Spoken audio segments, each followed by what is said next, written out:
Welcome. In this video we're going to learn how to traverse a list by using slices. So if you have a list, we can always obtain the length of a list.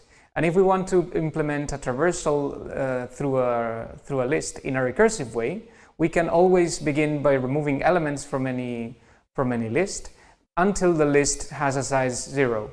Then we'll have our base case. So for example, if you want to count the number of elements in the list, you can count one by one until you reach the 0th element. We have two strategies, the bottom-up decomposition and the top-down decomposition. In the bottom-up decomposition, we will remove the first element by using the slice list from 1 to the end of the list.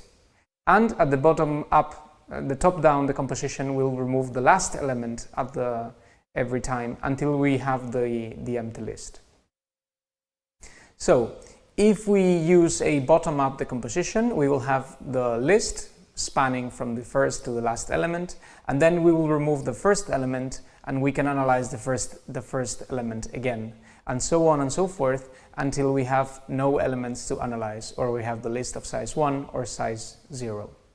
If we go to the top-down process, then we can see that we can handle the last element and then remove it, so the second to last become the last element, and so on and so forth until we have analyzed the full list. So let's see a recursive algorithm in Python implementing this concept.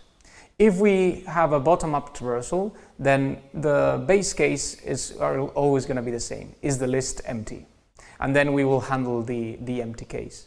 In the general case, we handle the first element, so in index 0, and then perform a recursive call with a slice of the list starting from 1 to the end of the list. And then this will treat the second element of the list, because that's now the 0th element in the list. If instead we choose to work with a top-down approach, the base case is the same, is the list empty, and then we treat the case when it's empty.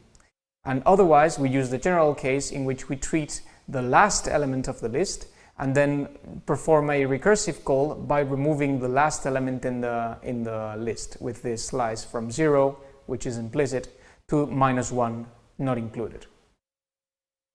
Of course, this way of handling lists in a recursive way is not very efficient, because every time that you perform a slice here, you are making a copy of the full list, save for the first element. So you are copying the full list, removing the first element, and then assigning the variable to the new list. This is not very computationally efficient, and a much better way of doing it would be to just copy the pointer to the previous list and then note in which position you're supposed to be working on. So in this way we will avoid making copies and just update a pointer and say, okay, we're working with element 0, or we're working with element 1, or we're working with element 2, and so on, and our base case will check whether we're working with an element or we've gone past the end of the list. And we'll see that on the following video.